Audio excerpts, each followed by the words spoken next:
वो आए घर में हमारे खुदा की कुदरत है। वो आए घर में हमारे खुदा की कुदरत है। कभी हम उनको कभी अपने घर को देखते हैं।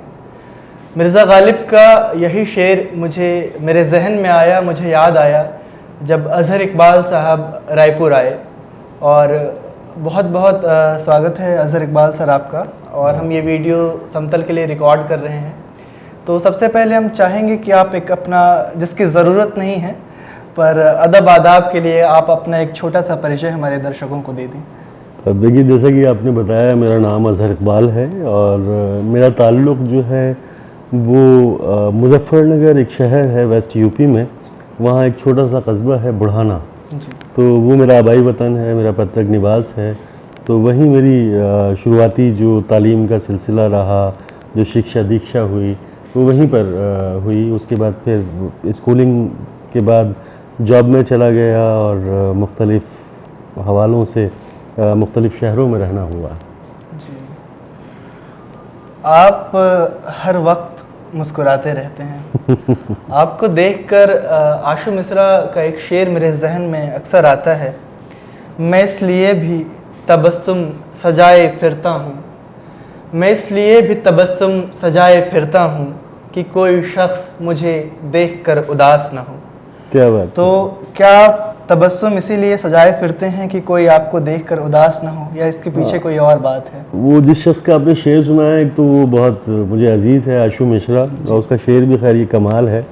हाँ, इसके पीछे एक वजह ये भी है कि मसलन दुनिया में तमाम तरह की उदासी अपने पाँव पसारे हुए है, मुख्तलिफ़ मसाइल से लोग जूझ रहे हैं और बड़ा अजीब सा माहौल है।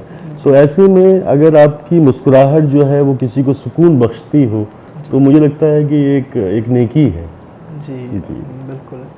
इसके साथ हम जानना चाहेंगे कि आपके शायरी की शुरुआत कहाँ से हुई थी आपकी ज़िंदगी में? जैसा कि मैंने बताया आपको कि बुढ़ाना मेरा आबाई वतन है। तो वेस्ट यूपी में जो कस्बात हैं, जो सब अर्बन एरियाज़ हैं, वहाँ पर आप देखेंगे कि बड़ा अच्छा, मतलब एक शेर व सुखन का एक माहौल है। बड़े बड़े शोरा वहाँ से आते हैं। चाहे मेरे बुढ़ाना से नज़दीक तर कांधला एक जगह है, वहाँ से एहसान दानिश जैसा नाम, जो माइग्रेट करके पाकिस्तान चले गए थे, वो हैं। या फिर कैराना से मुज़फ़्फ़र रज़मी साहब, झिंझाना एक जगह है, वहाँ मुशीर झिंझानवी, और अलम मुज़फ़्फ़रनगरी साहब, या फिर हफीज़ मेरठी। मतलब ये तमाम तर लोग जो हैं, ये इतना बड़ा इन लोगों ने काम किया। रविश सिद्दीकी, अफसर मेरठी, ये सब बड़े नाम उर्दू अदब में पैदा हुए। हिंदी के हवाले से भी अगर आप देखेंगे तो भारत भूषण जैसे लोग हैं, वहाँ पर इंतकाल कर गए हैं वो। तो बड़ा काम हुआ है वहाँ पर। तो आप जिस तरह की आबो हवा में आप सांस लेते हैं, उसका आपकी शख्सियत पे असरअंदाज होना लाजिम है।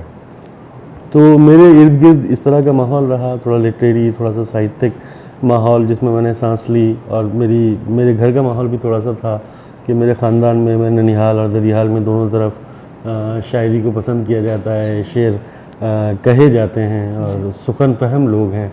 तो बचपन से नशिस्तों में जाना आना, या हमारे यहाँ एक उर्स हुआ करता था शाह विलायत साहब का, तो उसमें सालाना तौर पर एक मुशायरा होता था बड़ा, जिसमें कभी खुमार साहब, शमीम साहब को हमने सुना बैठकर वहाँ। तो यही हमारी तरबियत का जो एक हिस्सा था, वो ऐसे लोगों के दरमियान गुजरा। तो इसी की वजह से ये रुझान पैदा हुआ। जी, इतने लोगों से, इतनी शायरी से गुज़रने के बाद कुछ ऐसे शेर जो हमेशा आपके ज़बान पे रहते हों, एक दो शेर अगर आपको? हाँ बिल्कुल, बहुत सारे अशार हैं ऐसे जिनको कोट किया जा सकता है। मुख्तलिफ़ शोरा हैं जिनको मैंने हमेशा पसंद किया और पढ़ा। तो शेर सुने कि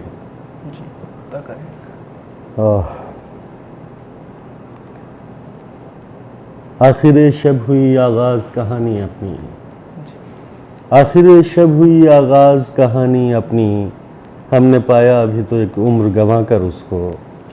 देखते हैं तो लहू जैसे रगें तोड़ता है, देखते हैं तो लहू जैसे रगें तोड़ता है, हम तो मर जाएंगे सीने से लगा कर उसको। या एक और शेर इरफान साहब का है कि हम सब आईना दर आईना दर आईना है, हम सब आईना दर आईना हैं, क्या खबर कौन कहाँ किसकी तरफ देखता है। क्या कहें जी। एक मुख्तलिफ सवाल है, मुख्तलिफ तो नहीं है लेकिन लोग इस सवाल से बहुत बचना चाहते हैं, पॉलिटिक्स एंड पोइट्री। तो लोगों का मानना है कि सत्ता का जो एक विपक्ष है वो विपक्षी कविता है, और आपकी गज़लों में भी कई बार ऐसा रंग दिखता है कि आप विपक्ष में हैं और होना भी चाहिए, लेकिन आप इस बात से कितना इत्तेफाक रखते हैं कि कविता जो है वो एक विपक्ष, एक ऑप्शन है सत्ता के लिए? यकीनन आपकी बात से मैं पूरी तरीके से मुत्तफ़िक़ हूँ, और ये हर दौर में, चाहे आप देखेंगे पूरी एक तरक्की पसंद तहरीक जिसमें अली सरदार जाफरी थे, मजाज थे, या फिर और दूसरे बड़े नाम फैज़ अहमद फैज़ थे, आप उनकी शायरी को जब आप पढ़ेंगे, जब उनका मुताला करेंगे तो आपको अंदाज़ा होगा कि इन्होंने हमेशा, वो किसी मुल्क में रहे हों, चाहे हिंदुस्तान में रहे हों या पाकिस्तान में रहे हों, एक मतलब सेहतमंद विपक्ष की, अपोजिशन की जो किरदार उन्होंने अदा किया है वो कमाल है। तो अभी आजकल इस दौर में मुझे लगता है कि ये इसमें कमी आई है कुछ। जी। राहत साहब जब तक रहे तब तक ये रंग थोड़ा दिखाई पड़ता था, पर मुझे लगता है ज़ाती तौर पे कि राहत साहब के जाने के बाद थोड़ा ये रंग और कम हुआ है। हाँ, मैंने बताया कि इसमें कमी आई है, कमी वाक़ई हुई है इसके अंदर, लेकिन ऐसा नहीं है, नाउमीदी नहीं है। कुछ लोग अच्छा कह रहे हैं, और मतलब वो आईना दिखाने का काम करता है अदब हमारा। बिल्कुल। इसके साथ जो नए लिखने वाले हैं, जो नौजवान शोरा हैं, उनके नाम आपका क्या संदेश होगा? उनको क्या नया पढ़ना चाहिए? किस तरीके से कुछ नया कहना चाहिए? देखिए सृष्टि, मुझे लगता है कि 2000 से पहले का जो मंजरनामा था तो वहाँ बड़ी नाउमीदी दिखाई देती थी कि अदब को लेके नई नस्ल में वो जज्बा, वो मोहब्बत अब बाकी नहीं रही है, और ये ज़ुबान को लेके भी बिल्कुल ऐसा महसूस होता था कि ये डाइंग स्टेज पर है। लेकिन 2000 के बाद मंजरनामा बदला, और अगर ये कहा जाए कि ज़बान एक नए रूप में जन्म ले चुकी है, वो डाइंग स्टेज पर नहीं है बल्कि एक नए सिरे से उसने खुद को पैदा किया है, तो इसमें कुछ गलत नहीं होगा।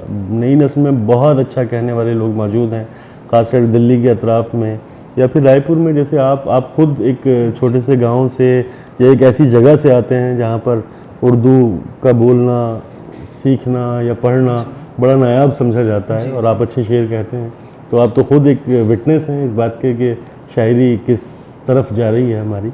और भी बहुत सारे शोरा हैं, आपने आशु मिश्रा का शेर सुनाया, क्या कमाल का शायर है, या विपुल कुमार है, अभिनंदन हैं, आकिब साबिर हैं, या अब्बास कमर हैं, कमर अब्बास कमर हैं, और कितने ऐसे, पल्लव मिश्रा है, कितने ऐसे नाम हैं जिनको आप पढ़ेंगे तो आपको महसूस होगा कि यार ये लोग क्या अच्छी शायरी कर रहे हैं। नए लोगों में अभी कुशल को मैंने सुना कुछ दिन पहले, बहुत अच्छा शायर है, और कई सारे हैं ऐसे नाम जिनका हवाला दिया जाना चाहिए, और वो अच्छा काम कर रहे हैं, तो एक बड़ा उम्मीद अफजा माहौल है। जी। दूसरा सवाल तो आपने पूछे बगैर हमको जवाब मिल गया कि कुछ नए लोग जिन्हें आप खासा पसंद करते हो, तो बहुत सारे नए लोगों का और इससे पहली उसमें थोड़ी जनरेशन में मैं थोड़ा सा पीछे जाना चाहूँगा। इसमें जो बड़े नाम जिन लोगों ने बड़ा काम किया, चाहे वो अमीर इमाम हो जी, या अभिषेक शुक्ला भाई हों, विकास शर्मा राज हों, डॉक्टर बकुल देव हों, आदिल रज़ा मंसूरी, इन लोगों ने इस नस्ल की तरबियत करने में अपना बड़ा मतलब योगदान दिया है और बड़ा काम किया है, तो इनको सराहा जाना चाहिए। मैं खुद भी, मेरी कोशिश रहती है कि नए लिखने वाले हमेशा आगे आते रहें और उनको सुना जाना चाहिए। जी। इसके साथ एक बहुत महत्वपूर्ण सवाल जो युवा पीढ़ी, नौजवान शोरा पूछते हैं कि कविता और रोटी, तो बड़ा सवाल ये है कि शायरी में स्कोप क्या है अभी? देखिए, शायरी में हमारे यहाँ अभी हिंदुस्तान में किसी भी आर्ट फॉर्म्स को लेके, जो मतलब यूरोप वगैरह में जहाँ एक पेड चीज़ें होती हैं, आप फुल टाइम एक आर्टिस्ट बन सकते हैं, यहाँ अभी वो माहौल पैदा नहीं हो सकता है, नहीं हो सका है। यहाँ अभी अगर आप कोई एक टिकटेड शो करने के लिए जाते हैं तो बड़ी नाउमीदी पैदा होती है, चाहे वो थिएटर का शो हो। शायरी में तो अभी हम सोचा भी नहीं है हमने, इक्का दुक्का शो होने शुरू हुए हैं कि लोग टिकट लेके शायरी सुनने आ जाते हैं, तो इसमें आर्टिस्ट का बड़ा नुकसान होता है, वो हमेशा ब्रेड बटर में उलझा रहता है। तो अगर आप एक अच्छी तख्लीक करना चाहते हैं तो फिर आप आर्टिस्ट को सपोर्ट भी करें, चाहे फाइनेंशियली हो चाहे मोरल सपोर्ट हो, उसको ज़रूर मिलनी चाहिए ताकि वो अच्छे शेर कह सके और अच्छी तख्लीक़ात कर सके। जी, अभी जो ओपन माइक पोइट्री का जो दौर चला है, हालांकि कुछ लोग अच्छा काम भी कर रहे हैं, पर जो नए लोग हैं उनसे उनको मंच देने के नाम पे, रजिस्ट्रेशन के नाम पे उनसे अच्छी वसूली कर लेते हैं, तो इस तरीके से मोराल तो उनका बहुत डाउन होता होगा। तो उनको क्या आप नसीहत देना चाहेंगे? मेरे ख्याल से हम एक इंसान अपना क्रिटिक खुद होता है जी। हम सबसे अच्छे तरीके से खुद का तज्जिया खुद ही कर सकते हैं। जी। तो जो लोग इस तरह के ओपन माइक्स में पैसे दे के, रजिस्ट्रेशन फ़ीस के नाम पे दे के अपना कलाम सुना रहे हैं और इस ख्वाहिश में कि उनका एक शेर वायरल हो जाए, वो शेर होता भी नहीं है। ओपन माइक में 98% 99% तो ऐसे लोग होते हैं जिनको शेर की समझ भी नहीं होती है। तो बेहतर ये है कि वो पहले अपने गिरबान में झांकें, अपना तज्जिया करें कि वो शायरी के लिए बने भी हैं या नहीं बने हैं, और उसके बाद ही फिर पेशकदमी करें। बाकी चीज़ें तो दुनिया भर में वायरल हो रही हैं, कुछ भी आप कह दीजिएगा वो कभी भी वायरल हो जाता है। जी, अब हम इस इंटरव्यू के आखिरी भाग में पहुंच चुके हैं। यहाँ पर मैं चाहूँगा कि आप कुछ अपने पसंदीदा अशार हमारे दर्शकों के लिए रखें, सुनाएं। ज़रूर, मैं कुछ शेर सुना देता हूँ कि हर एक नज़र के लिए मुख्तलिफ पयाम है हम, हर एक नज़र के लिए मुख्तलिफ पयाम है हम, कहीं है जहर का प्याला कहीं पे जाम है हम। हमारी प्यास पे हमको उबूर हासिल है, हमारी प्यास पे हमको उबूर हासिल है, मगर वो शख्स समझता है तशना काम है हम। क्या क्या जी। यहाँ हमको अंत पर पहुँचना था, पर मेरी एक ज़ाती ख्वाहिश है कि कुछ अगर आप तरन्नुम से अता कर दें। खास करके तो शायरी तरन्नुम से पता नहीं लोगों को क्या पसंद आता है। मेरी तो अम्मा कहती है पता नहीं क्यों गाता है तो जी, लेकिन लोगों को पसंद लोगों बहुत को पसंद आता है। तो मैं खैर वो शेर की मगर वो इश्क था सच्चा हमारा, तो अगर आप तरन्नुम से वो गज़ल मैं एक दो शेर किसी और गज़ल के सुना देता हूँ कि तमाम उम्र उठाता रहा खसारा बदन,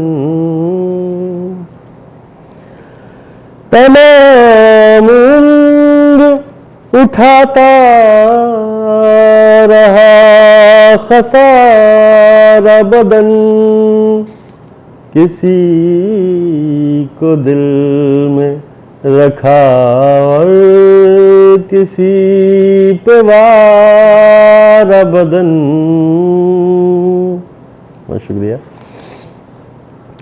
हमारे काम न आएगी तेरी कूज़गरी, हमारे काम न आएगी तेरी कूज़गरी, तू कर सकेगा न यकजा ये पारा पारा बदन। और शेर सुनेंगे, हम उसके पहलू में होते हुए ये सोचते हैं, हम उसके पहलू में होते हुए ये सोचते हैं, पुकारता है किसे रात भर हमारा बदन, पुकारता है किसे रात भर हमारा बदन। आदाब। बहुत शुक्रिया आपका। और इस इंटरव्यू को मैं एक आपकी नज़र एक शेर करके ख़त्म करना चाहूँगा। जी इनायत। कि फूल गुल शम्स कमर सारे ही थे, फूल गुल शम्स कमर सारे ही थे, पर हमें इनमें तुम ही भाए बहुत। क्या बात, क्या बहुत शुक्रिया समतल को अपना वक्त देने के लिए। बहुत शुक्रिया।